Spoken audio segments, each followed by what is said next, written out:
Hi folks, I hope you're doing really well.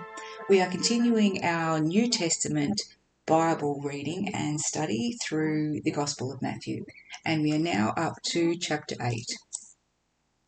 When he had come down from the mountain, great multitudes followed him, and behold, a leper came and worshipped him, saying, Lord, if you are willing, you can make me clean. Then Jesus put out his hand and touched him, saying, I am willing, be cleansed. Immediately his leprosy was cleansed. And Jesus said to him, See that you tell no one, but go your way, show yourself to the priest, and offer the gift that Moses commanded as a testimony to them.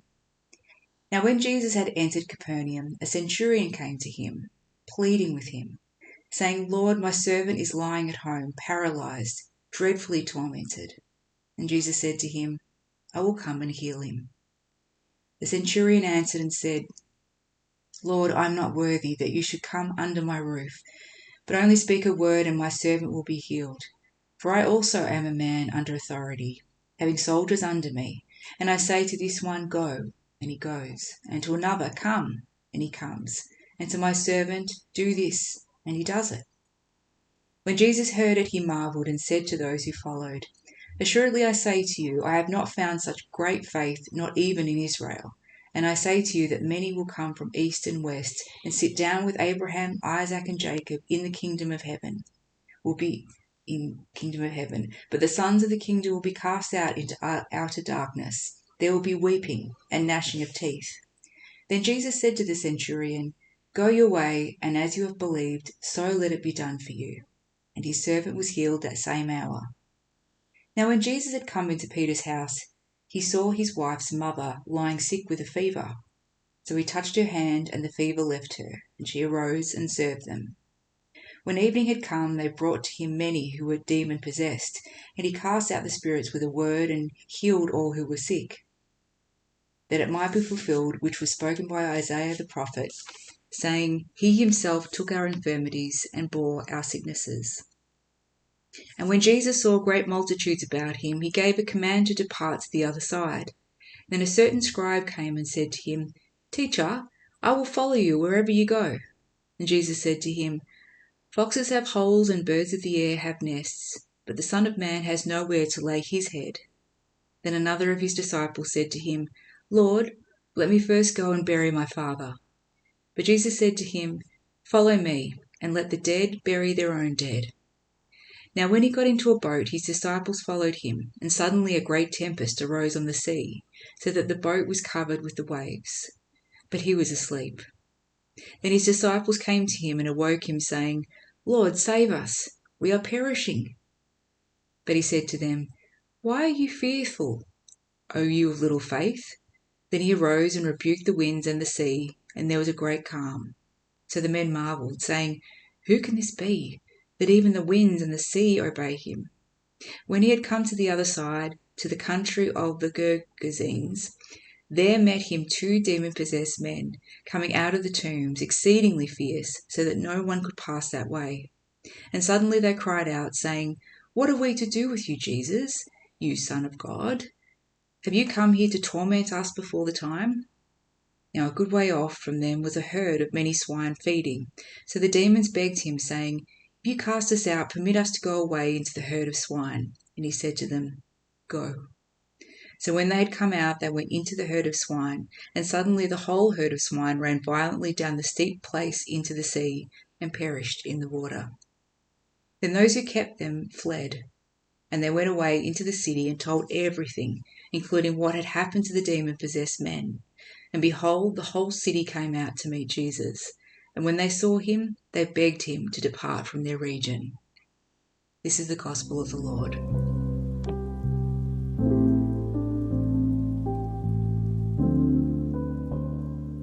Dr Thomas Constable writes, Jesus proceeded to demonstrate his authority by performing powerful miracles that liberated captives from their bondage. These were signs or acts that signified something that the Old Testament prophet said that Messiah would perform. Matthew has laid the foundational structure for his argument in chapters 1 through 7. The genealogy and birth have attested to the legal qualifications of the Messiah, as they are stated in the Old Testament.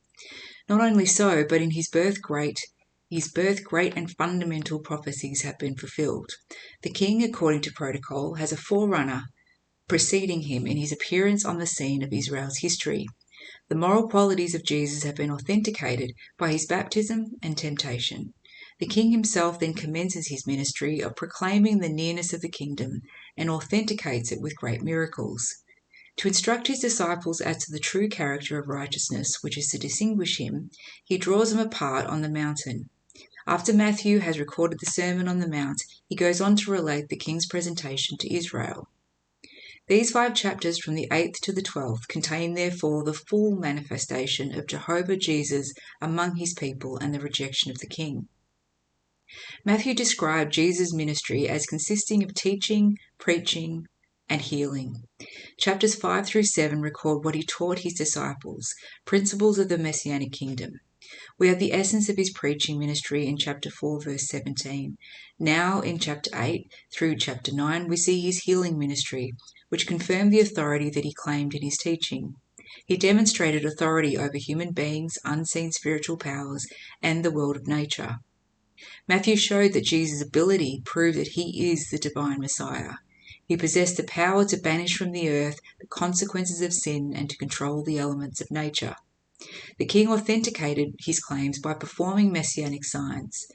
In view of these things, the Jews should have acknowledged him as their Messiah.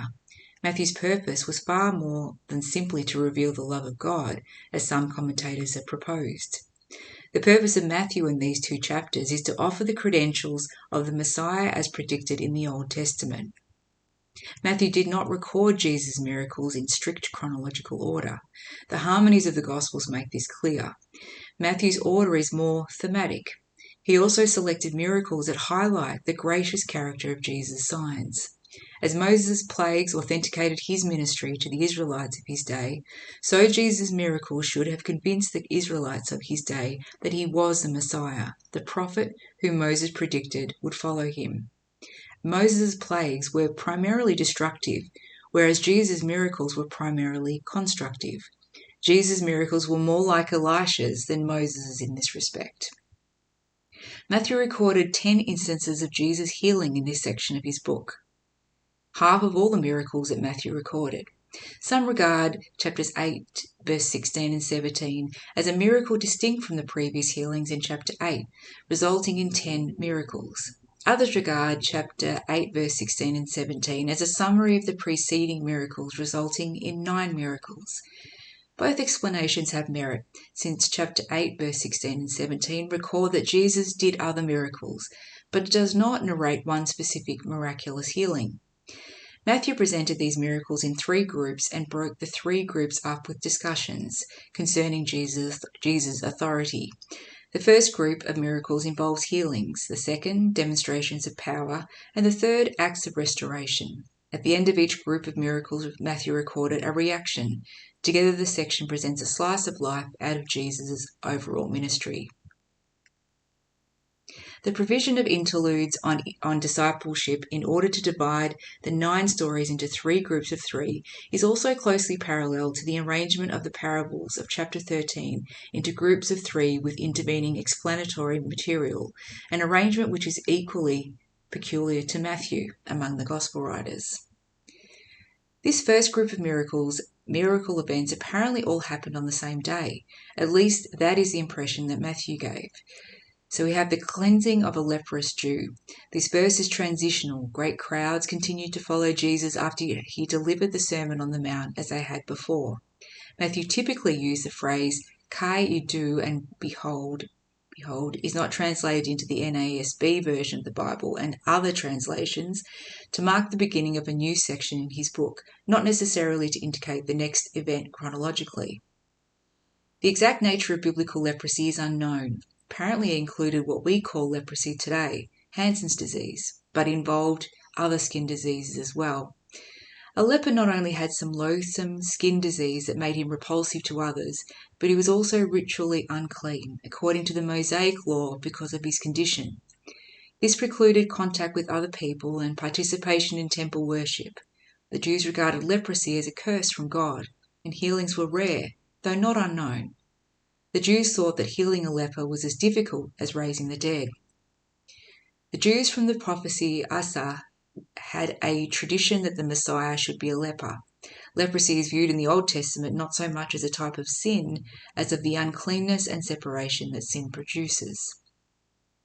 The leper in this story knelt before Jesus. The same Greek word describes worshippers in the New Testament. However, Matthew probably simply described him as kneeling in order to leave his readers to draw their own conclusions about Jesus' worthiness to receive worship. The man had great faith in Jesus' ability to heal him. Evidently, he had heard about and perhaps seen others whom Jesus had healed. His only reservation was Jesus' willingness to use his power to heal him. The leper probably supposed that a Jewish teacher like Jesus would probably not want to have anything to do with him, since to do so would make Jesus ritually unclean. The phrase, "if you are willing," is important because it indicates genuine faith. It does not necessarily mean that if one simply believes God will do something, but that he can do it. And just as a sidebar, I use that in my prayers all the time. If you are willing, it's been quite a constant in my prayer life, probably over the last 18 months, 2 years. And he continues, in most cases, the purpose of the minor characters in Matthew's story is to function as foils for the disciples. Probably the crowd gasped when Jesus graciously extended his hand and touched the unclean leper. Lepers had to avoid all contact with other people, but Jesus compassionately reached out to him in his helpless condition. Jesus expressed his willingness with his word, and he expressed his power with his touch. Jesus allowed the constraint of divine love to take precedence over the injunction against touching a leper. Whatever remedies, medical, magical, or sympathetic, rabbinic writings may indicate for various kinds of disease, leprosy is not included in the catalogue. They left aside what even the Old Testament marked as moral death by enjoining those so stricken to avoid all contact with the living and even to bear the appearance of mourners. I can only imagine. In truth, the possibility of any cure through human agency was never contemplated by the Jews. There is a sense in which leprosy is an archetypal fruit of the original fall of humanity. It leaves its victims in a most pitiable state, ostracized, helpless, hopeless, despairing. Cursed leper, like fallen humanity, has no options until he encounters a messianic king who will make all things new. As Jesus reached out to the leper, God in Jesus has reached out to all victims of sin. When Jesus touched the leper, he contracted the leper's defilement, but he also conveyed his health. Is this not what he did for us on the cross when he was made sin for us? Homer Kent Jr. believed that Jesus touched the leper and cleansed him simultaneously so that the man's leprosy did not defile Jesus. Why did Jesus tell the cleansed leper to tell no one about his cleansing? Probably Jesus did not want the news of this cleansing broadcast widely because it would have attracted multitude whose sole interest would have been to obtain physical healing. In other words, he wanted to limit his physical ministry's appeal, since he came to provide much more than just physical healing. A corollary of this view is that by keeping quiet, the leper would have retarded the opposition of Jesus' enemies. More significant is why Jesus told the man to present himself to the priests at the temple in Jerusalem. Jesus was encouraging the man to obey the Mosaic law concerning the cleansing of the lepers. By sending him there to do that, Jesus was notifying the religious authorities in Jerusalem that someone with divine power was ministering in Galilee. Since no leper had received cleansing since Elisha had cleansed Naaman, the Aramean, as far as the Bible records, the priest should have wanted to investigate Jesus, and Moses had previously cleansed Miriam's leprosy. Jesus, in effect, was presenting his calling card to the priests, for they would have to investigate his claims. This investigation by Israel's leaders, who we have observed were surprisingly uninterested in their king's birth, was something that Jesus initiated by sending the leper to the temple with his offering. When the priests examined the cleansed leper closely, they would have had to certify that Jesus had genuinely healed the man. The certification should have convinced everyone else in Israel of Jesus' power and made them wonder, at least, if a divine healer like Moses and Elisha had arisen in Israel. Jesus desired the benefit to be complete, socially, which depended on the priest, as well as physically. If the man did not go at once, he would not go at all. Matthew evidently recorded this miracle to show that Jesus' ability to heal leprosy marked him as the Messiah to all who would pay attention in Israel. By recounting Jesus' response to the most feared and ostracized medical condition of his day, Matthew thus laid an impressive foundation for this collection of stories which demonstrate both Jesus' unique healing power and his willingness to challenge the taboos of society in the interests of human compassion. Which brings us to verses 5 to 13. Centurions were Roman military officers, each of whom controlled 100 soldiers. Therefore the name centurion. Centurions were the military backbone of the Roman Empire. This particular centurion was probably under Herod Antipas' authority, since Herod was the authorized Roman governor of Galilee. Interestingly, every reference to a centurion in the New Testament is a positive one. These centurions were, according to the biblical record, fair-minded men whom the Jews respected. Capernaum was an important Roman garrison town in Jesus' day. Probably most of the soldiers under this centurion's command were Phoenician and Syrian Gentiles. Matthew recorded that the centurion's address to Jesus was polite, though he probably did not intend it as a title of deity. The Greek word that the centurion used to describe his servant, pay, usually means servant, though it can mean son. This servant could have been a boy or young man who was a centurion's personal aide. He was quite clearly beloved by his commander.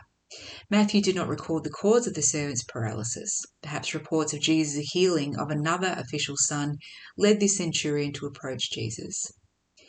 Here was one Gentile asking Jesus to come and heal another Gentile. Evidently, the centurion sent his request through messengers. This is one of only 2 miracles in which Jesus healed someone from a distance in Matthew's Gospel. Both involved Jesus healing Gentiles whom he initially rebuffed, but later commended for their unusually great faith in him. It is possible to translate Jesus' response as a question, "Shall I come and heal him?" This translation has the advantage of providing a reason for Jesus emphasizing I in the Greek text, namely to focus attention on Jesus' person. However, "I will come and heal him" is a legitimate translation. Jesus would not have hesitated to go to the centurion because of ritual uncleanness, as Peter later did. He was willing to touch a leper. Jesus' lack of concern about remaining ritually clean shows that he was replacing some laws in the Mosaic Code. It also shows that his holiness overpowered the effects of sin. The centurion confessed that he felt unfit to entertain Jesus in his home. John the Baptist had also expressed a similar feeling of unworthiness. The basis for the centurion's feeling of unworthiness was his own perception of how Jews regarded Gentile dwellings, plus the authority that he believed Jesus possessed. He believed that Jesus had sufficient authority to simply speak and so heal his servant. All authority in the Roman Empire belonged to the emperor, who delegated authority to others under his command. The Roman Republic ended about 30 BC, and from then on, beginning with Caesar Augustus, the emperors enjoyed more authority in the Roman Empire. When the centurion gave a command, it carried all the authority of the emperor, and people obeyed him. A soldier who might disobey an order that a centurion gave was really disobeying the emperor. The centurion realized that Jesus also operated under a similar system. Jesus was under God's authority, but he also wielded God's authority. When Jesus spoke, God spoke. To defy Jesus was to defy God. Jesus' word, therefore, must carry God's authority to heal sickness. The centurion confessed that Jesus' authority was God's authority, and Jesus' word was God's word. The centurion believed that Jesus could heal his servant, not that he would heal him. We cannot know God's will in such matters, but we must believe that he is able to do anything. Jesus expressed astonishment at this Gentile's great faith in him. The Greek verb thaumazo, to be amazed, usually describes the reaction of people to Jesus in Matthew. This is the only time it describes Jesus' reaction to an individual, though Jesus also was amazed, the same Greek word, at the unbelief of the Jews. These 2 instances are the only ones where Jesus is said to have been amazed. Wonder cannot apply to God, for it arises out of what is new and unexpected, but it might exist in Christ, for he had clothed himself with our flesh and with human affections. The introductory clause, "Truly I say to you," alerted Jesus' disciples that he was about to say something very important on his personal authority. The greatness of the centurion's faith was due to his perception of Jesus' relationship to God. It was not that he believed Jesus could heal from a remote distance, though he did believe that. Moreover, the centurion was a Gentile who probably lacked the knowledge of Old Testament revelation about Messiah. No Jew that Jesus had met had shown such insight into his person and authority. Evidently, one of the reasons Matthew stressed the uniqueness of the centurion's faith so strongly was that he wanted to show that Jesus ministered to all people, not just the Jews, though his ministry was focused mainly on the Jews. This incident is a preview of the great insight which came later through another centurion's faith. Then to the Gentiles God has granted repentance unto life. Again, Jesus introduced a solemn truth. I say to you. He then referred to the messianic banquet prophesied in Isaiah chapter 25 through verses 6 through 9. In that passage, God revealed that Gentiles from all parts of the world would join the Jewish patriarchs in the earthly messianic kingdom. The Old Testament has much to say about the participants in that kingdom. God would gather Israel from all parts of the earth, but Gentiles from all quarters of the world would also worship God in that kingdom. The Gentiles would come specifically to Jerusalem. As mentioned previously in Jesus' day, the Jews had chosen to view themselves as uniquely privileged because of the patriarchs. This led them to write the Gentiles out of the kingdom despite these prophecies. The Jew expected that the Gentile would be put to shame by the sight of the Jews in bliss. The sons of the kingdom are the Jews who saw themselves as a patriarch's descendants. They thought that they had a right to the messianic kingdom because of their ancestors' righteousness. Jesus turned the tables by announcing that many of these sons of the kingdom would not participate in it, but many Gentiles would. Many Jewish sons of the kingdom would find themselves outside the banquet, as in out into the outer darkness. The terms weeping and gnashing of teeth were common descriptions of Gehenna, hell. This interpretation finds confirmation in the expression outer darkness, another image of rejection. The idea of the messianic banquet is as at once the seal and symbol of the new era was a common feature in apocalyptic, that is, violent and end-of-the-world writings, and an extremely popular subject of discussion, thought, and expectation. The Greek text has the definite article "the" before weeping and before gnashing. This stresses the horror of the scene. The terms in later rabbinic usage picture sorrow and anger respectively.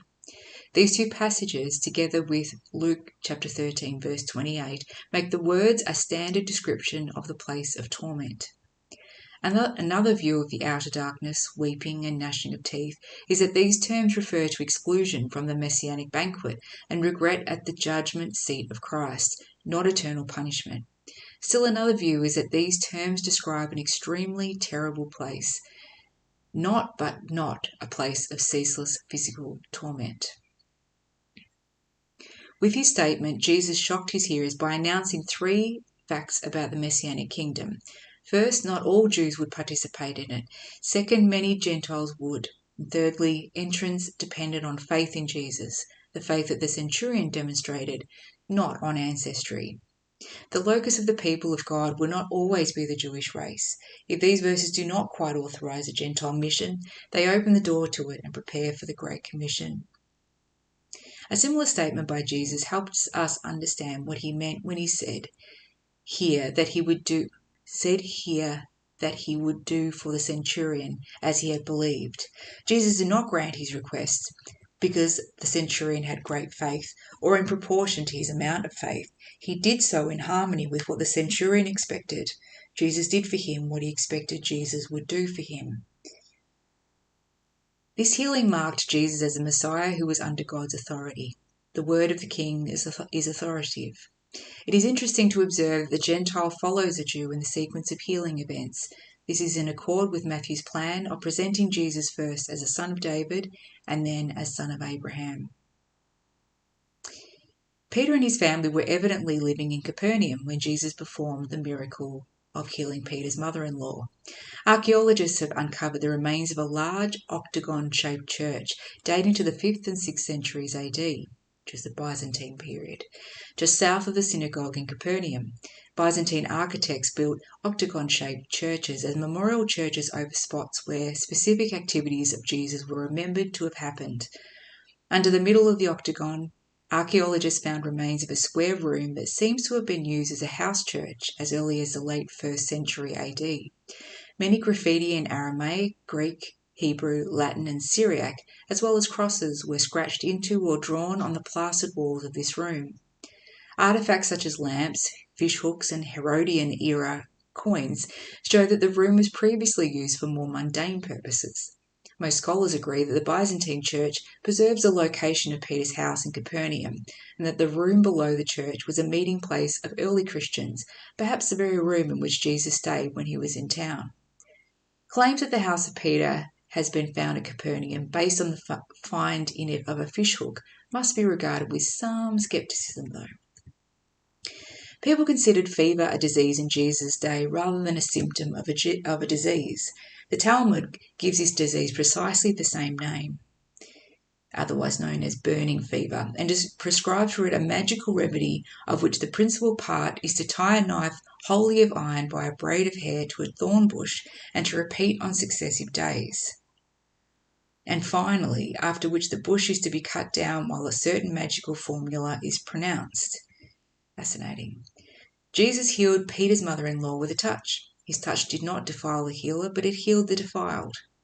Matthew consistently stressed Jesus' authority in this brief pericope. He probably mentioned the fact that when Jesus healed the woman, she immediately began to serve him, in order to illustrate the instantaneous effectiveness of Jesus' power.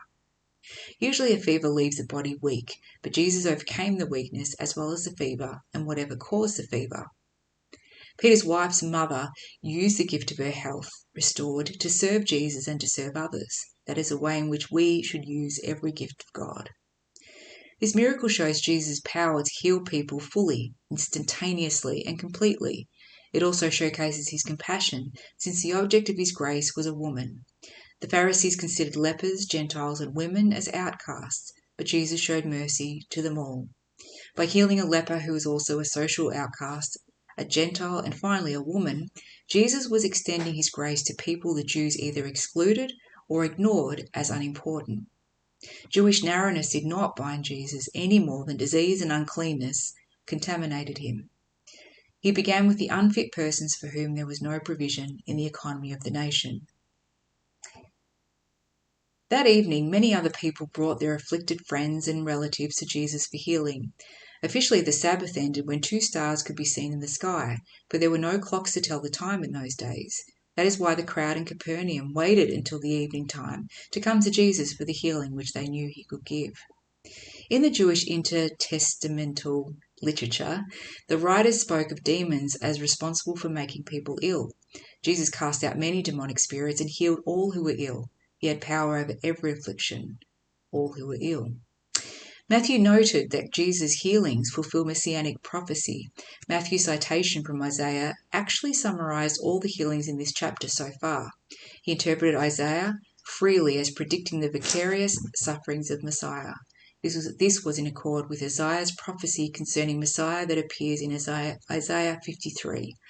The Old Testament taught that all sickness is a direct or indirect result of sin. Messiah would remove infirmities and diseases by dying as a substitute sacrifice for sin. He would deal with the fruit manifestation by dealing with the root problem. Jesus' healing ministry laid the foundation for his destroying or triumphing over and conquering sickness by his death. Therefore, it was appropriate for Matthew to quote Isaiah. Jesus' healing ministry also previewed earthly millennial kingdom conditions. Thus, the healings during Jesus' ministry can be understood not only as a foretaste of the kingdom in which there will be little sickness, but also as the fruit of Jesus' death. Human suffering originates from a combination of the natural consequence of living in a fallen world, the effects of demonic attacks, the work of a sovereign God accomplishing the purposes of his wisdom and desires, and the invitation of Jesus for his followers to identify with him in suffering for his cause. For Matthew, Jesus' healing ministry pointed to the cross. The healings were signs that signified more than the average observer might have understood. Matthew recorded that Jesus healed all types of people. Likewise, when he died, Jesus gave his life as a ransom for many. Jesus' ministry of destroying sin and death was an extension of the authority that he demonstrated in his ministry of destroying sickness during his life. Many scholars believe that the Jews of Jesus' day did not understand Isaiah chapter 53 as messianic prophecy. Joachim Jeremias is one exception. Whether they did or not, they should have. It is to cast Jesus' activity of healing in the mould of serving that Matthew informs the reader in a formula quotation that Jesus through healing fulfills the words of the servant song of Isaiah. He took our infirmities and bore our diseases. In healing, Jesus, Son of God, assumes the role of the servant of God and ministers to Israel by restoring persons to health or freeing them from their afflictions. Through serving in this fashion, Jesus saves. Some Christians believe that Isaiah 53 verse 4 and Matthew 8 verse 16 and 17 teach that Jesus' death made it possible for people today to experience physical healing immediately by placing faith in Jesus. Most students of these and similar passages have concluded that the healing with which Jesus' death provides believers today will come when they receive their resurrection bodies, not necessarily before then. This conclusion finds support in the revelation about the purpose of periods of healing that the Bible records. Many Christians today fall into the same trap the Corinthians believers fell into when they demanded future blessings now. This summary pericope stresses Jesus' power over every human affliction. Jesus' therapeutic miracles involve physical healings, presented Jesus to the crowds as a compassionate servant of the Lord, and illustrated his messiahship.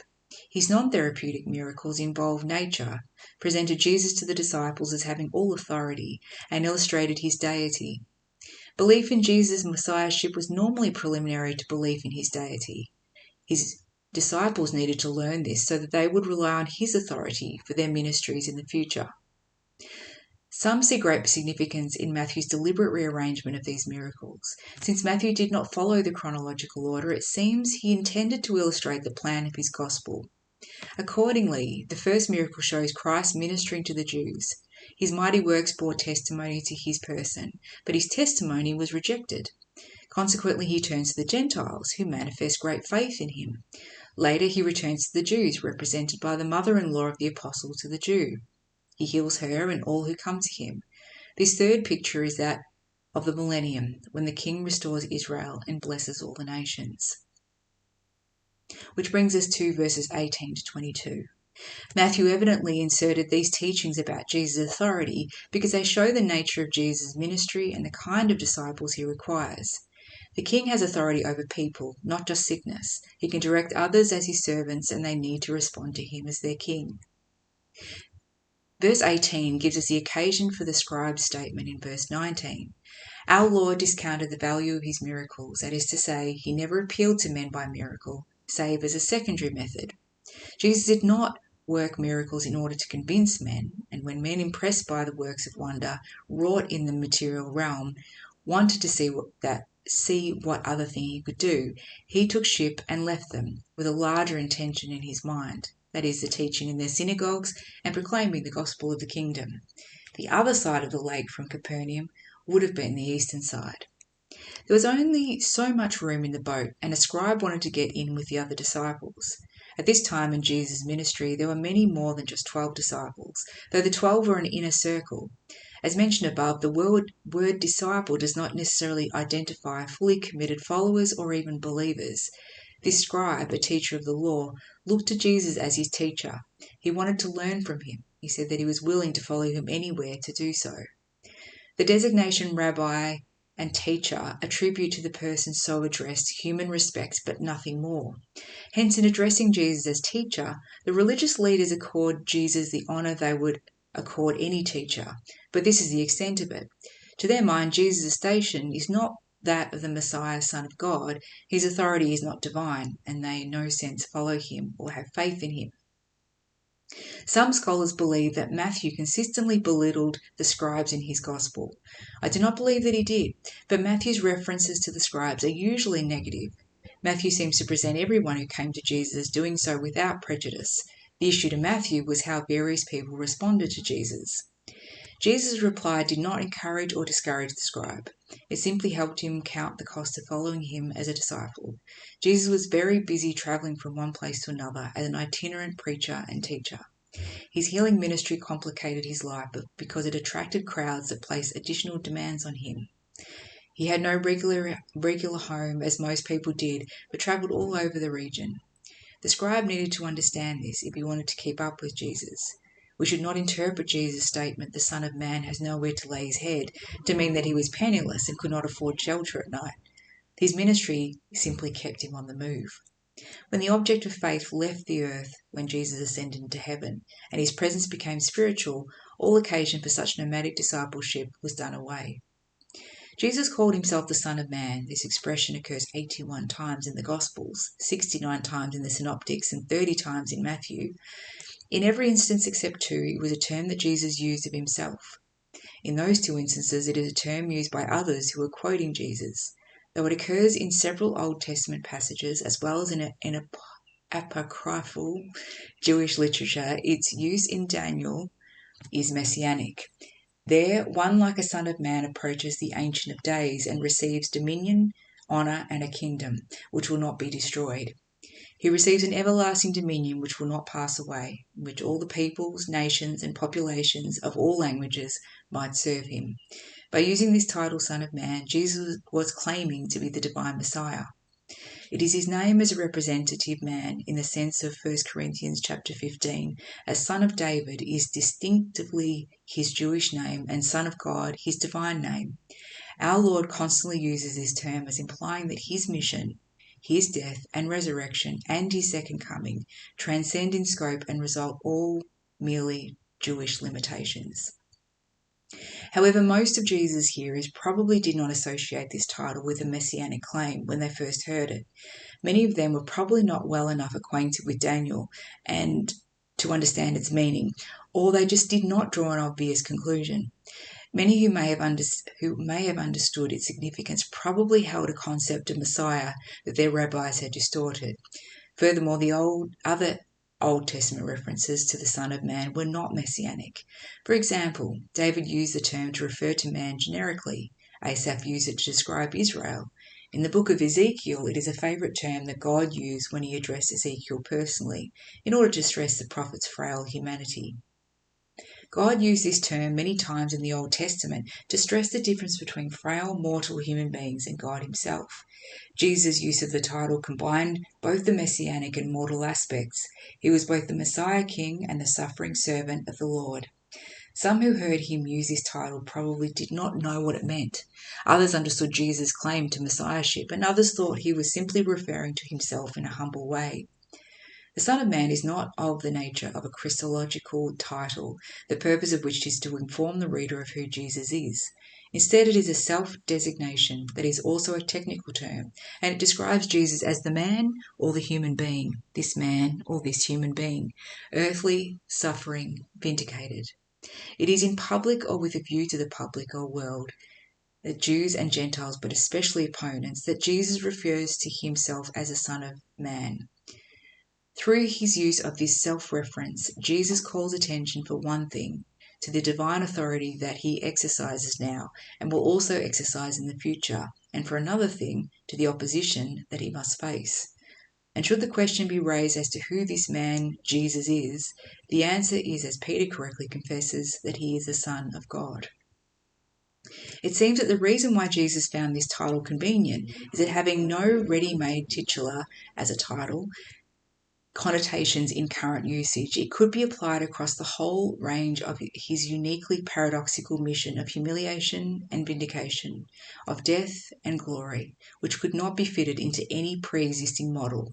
Like his parables, the title the Son of Man came with an air of enigma, challenging the hearer to think new thoughts rather than to slot Jesus into a ready-made pigeonhole. In this verse, the Son of Man occurs in a context that stresses Jesus' humanity. The scribe would have understood Jesus to mean that if he followed Jesus, he could anticipate a humble, even uncomfortable existence. He should also have understood, since he was a teacher of the Old Testament, that Jesus was claiming to be Israel's Messiah. Anyone who wants to follow Jesus closely as a disciple must be willing to give up many of the normal comforts of life. Following him includes embarking on a God-given mission in life. Going where he directs and doing what he commands must take precedence over enjoying the normal comforts of life whenever these conflict. Discipleship is difficult. The first potential disciple was too quick and presumptuous when he promised wholehearted allegiance. This second potential disciple was too hesitant in committing to wholehearted allegiance. Evidently, this disciple made his request as Jesus prepared to depart for the next place of ministry. He apparently meant that he wanted some time off following Jesus in order to attend family matters. One of the surest ways to keep the fifth commandment was to honour your father by ensuring a proper burial. Some students of this passage have concluded the disciple's father had not yet died and that he was asking for an indefinite leave of absence from Jesus' company. In other words, he was saying that he could not follow Jesus because he was responsible to take care of his father for the rest of his father's life. Others believe that the man's father had just died recently and the potential disciple had to make the funeral arrangements. In either case, the man was offering an excuse for not following Jesus as his disciple based on his legitimate family responsibilities. Jesus' reply urged the disciple to keep following him and not to suspend his commitments to Jesus. He should put his commitment to Jesus even before his commitment to honour his parents. When following Jesus and other commitments conflict, the disciple must always follow Jesus even though his or her other commitments are legitimate and even honourable. Jesus was testing this man's priorities, which was more important to him. Following Jesus and participating in whatever Jesus' will for him might involve, or abandoning Jesus, even temporarily, for some less important purpose. His was not a choice between something good and something evil, but between something good and something better. Jesus continued by encouraging the disciple to let the dead bury their own dead. Apparently he meant let the spiritually dead, that is, those who have no interest in following Jesus, bury the physically dead. There are many worthy activities in life that a true disciple of Jesus must forego, because he or she has a higher calling and higher demands on him or her. Forgoing those activities may bring criticism on the disciple from the spiritually insensitive, but that is part of the price of discipleship. Jesus called for commitment to himself without reservation. The person and mission of the King deserves nothing less. It is better to preach the gospel and give life to the spiritually dead than to wait for your father to die and bury him. A disciple's business is with life, not with death. Christians must be willing to forsake all things and all people to follow Jesus faithfully. Jesus did not mean that we must give away all our possessions and break contact with our families. He meant that when we have to choose between following him and retaining our possessions or putting our families first, our allegiance to him and his will must be primary. When these conflict, we must put him first. Matthew's first group of miracles demonstrated that Jesus possessed the messianic power or authority to heal physical ailments. His second group of miracles shows even greater powers over the fallen creation, namely over nature, demons, and sin. All the beneficiaries of these miracles needed peace, and Jesus met their need. The miracles Jesus performed in Matthew's story divide themselves rather neatly into two groups: therapeutic miracles, which are miracles of healing, in which the sick are returned to health, all the possessed are freed of demons, and non-therapeutic miracles, which have to do with exercising power over the forces of nature. The non-therapeutic miracles are less uniform in structure and differ in thematic purpose from the therapeutic miracles. Here the focus is on Jesus and the disciples, and the characteristic feature is that Jesus reveals in the midst of situations in which the disciples exhibit little faith his awesome authority. The reason Jesus gives his disciples these startling revelations is to bring them to realize that such authority as he exercises he makes available to them through the avenue of faith. In the later situation of their worldwide mission, failure on the part of the disciples to avail themselves of the authority Jesus would impart to them will be to run the risk of failing at their tasks. Even though Jesus sometimes enjoyed less shelter than the animals and birds, he was not subject to nature, it was subject to him. It is difficult to know how much Matthew may have intended to convey with his comment that the disciples followed Jesus into the boat. Perhaps he just described their physical movement. Perhaps he meant that it symbolizes the disciples' proper response to Jesus in views of verses 18 to 22. The Sea of Galilee was and still is infamous for its sudden and violent storms. They occur because of geographical conditions. The water is 600 feet below sea level and the land to the east is considerably higher. As warm air rises from the lake, it creates a vacuum that the air on the west side rushes in to fill. This brings strong winds on the lake with little warning. On the occasion Matthew described, the waves were so high that they kept spilling over into the boat. Evidently Jesus was asleep from weariness, and because he realized that the time for his death had not yet arrived, he apparently lay in a part of the boat where the disciples had given him privacy. He slept at this time to try the faith of his disciples, whether they could trust him when he seemed to slight them.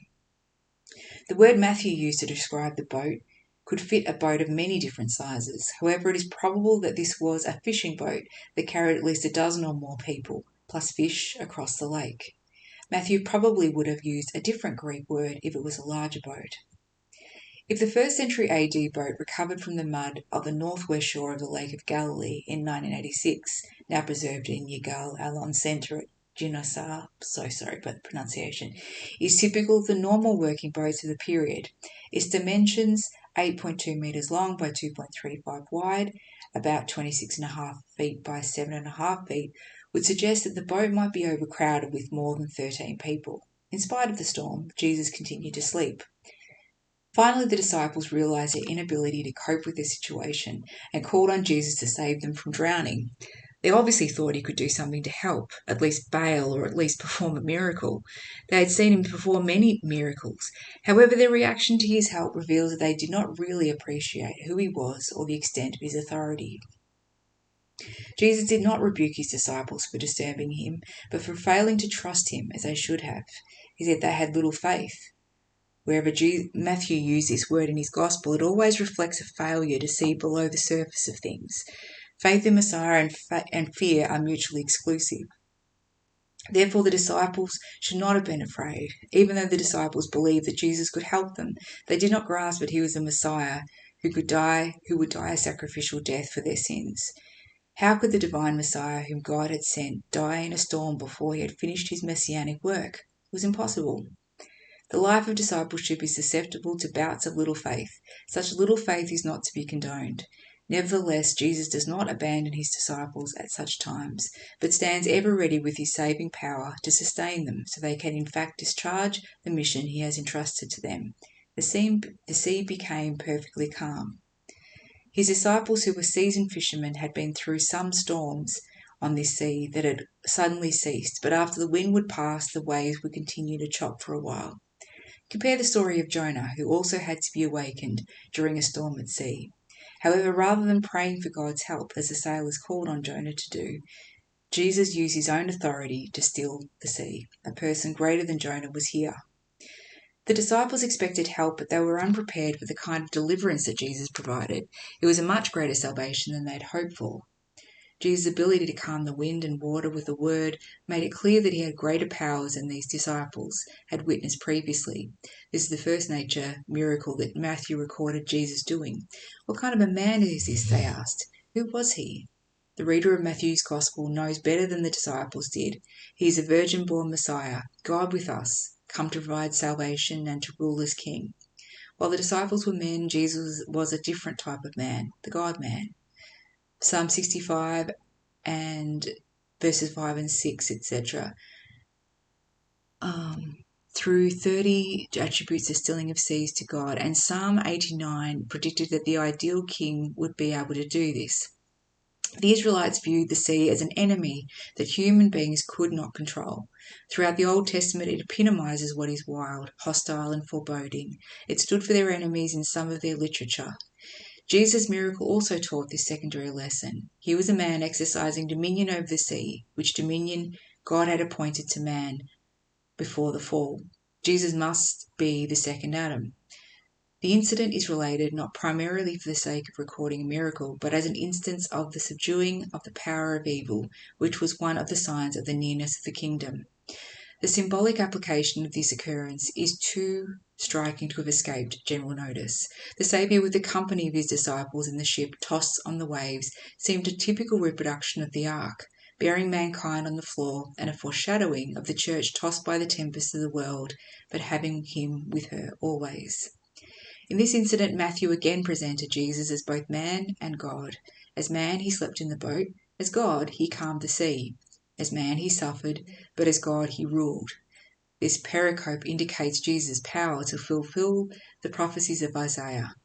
The king has all power over nature as well as other people.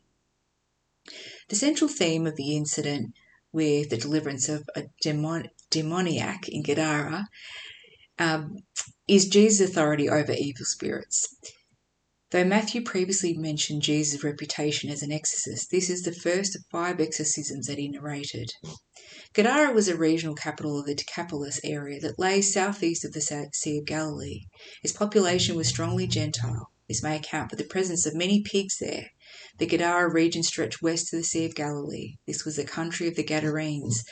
Other less probable locations are the village of Chiras, near the eastern shore of the Sea of Galilee, and Gerasa, about 30 miles southeast of the sea.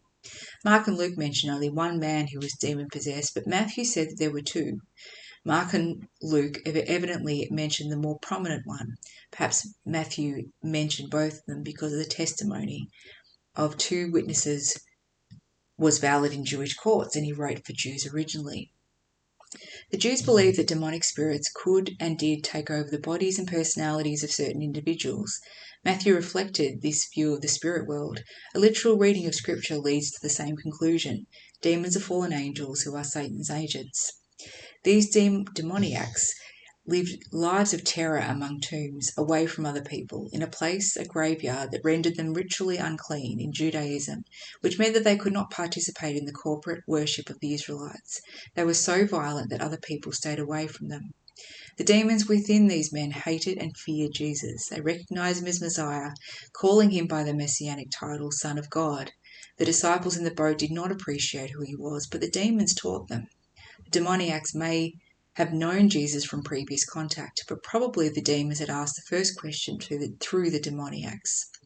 Their second question revealed their knowledge that Jesus would judge them one day. This was a messianic function. Evidently, Jesus will cast them into the lake of fire when he sends Satan there. When Jesus cast out demons, he was exercising this end times prerogative early.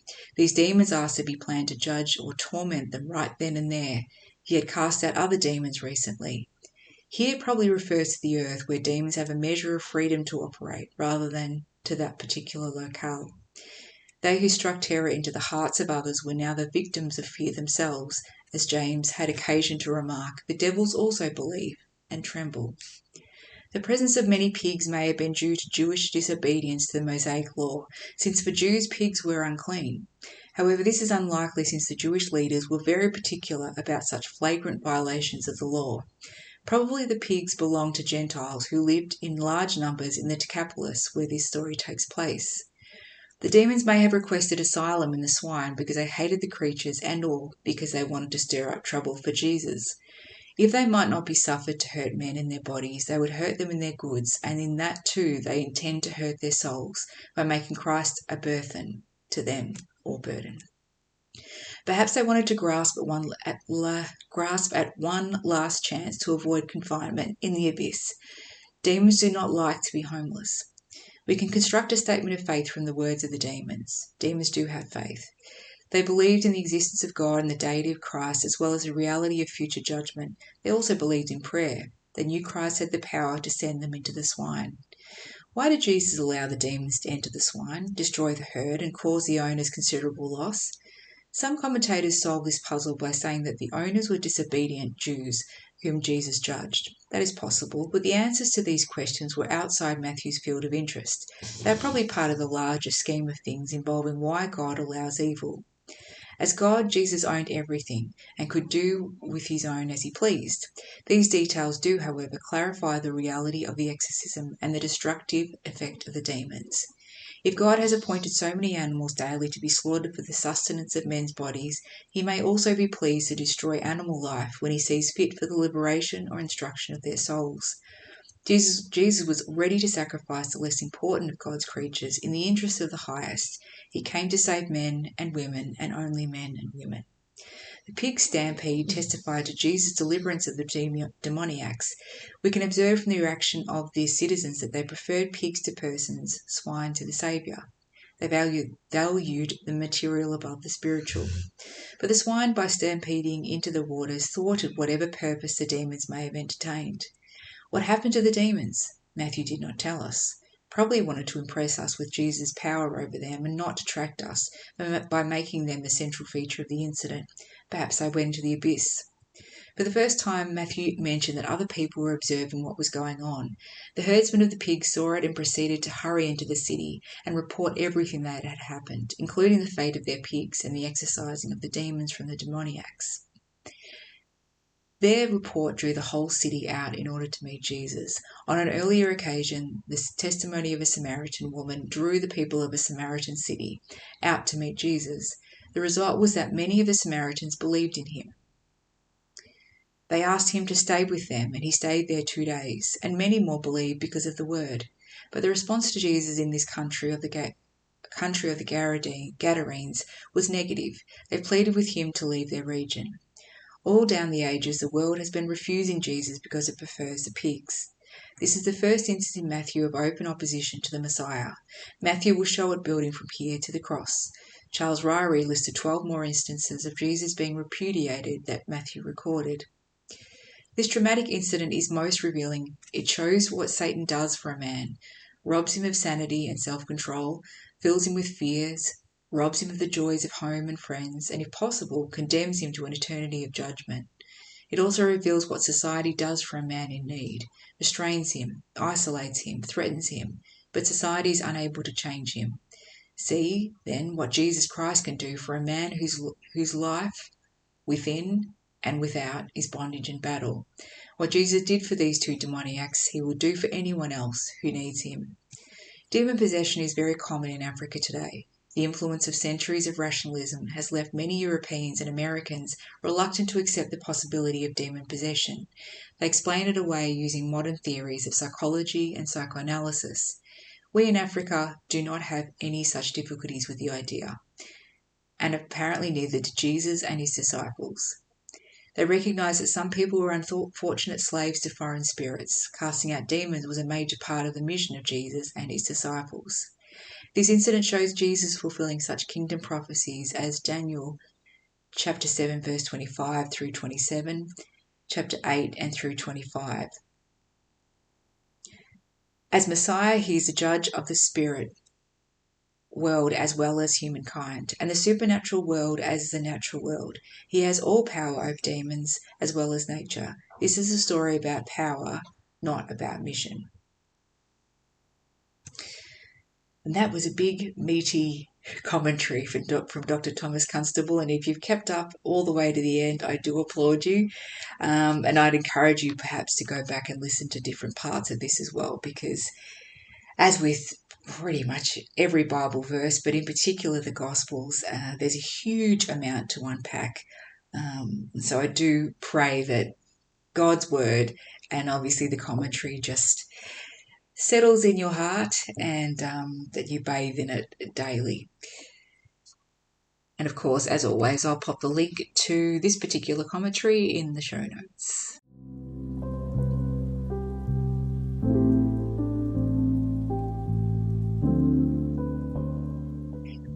And our daily devotion from Charles Stanley is based on Matthew chapter 9, and it's titled Not Hearing Due to Unbelief. Do you believe that I am able to do this? I've often said that listening to God is essential to walking with him. However, there are times when we think, I've been listening and can't hear a thing from the Lord. Why don't we hear him? Over the next 3 days, we will consider 3 common reasons for this. The first is this. The Lord has spoken and we can't believe his answer, so we think we heard him wrong. This is a faith issue. The inadequacies, adverse circumstances and lies that are planted deep within us have convinced us that God won't really come through. We cannot see how he will accomplish it, so we disregard what we've heard. This happened when the people of Israel left Egypt and travelled to the Promised Land. When they arrived, they discovered residents in the land were numerous and very strong. The Israelites were so frightened by their enemies, they gave up without even trying to take hold of their inheritance. Don't make their mistake and miss the promise. You don't have to know how God will accomplish what He's promised you, just that He's never gone back on His word. Listen to Him and trust what He tells you. Jesus, I believe you. I know you can do all you've said. Confirm your word to me. Amen. Well, guys, it's been a lengthy one today, and I do thank you for staying right to the end. Until next time, God bless you all, and Maranatha.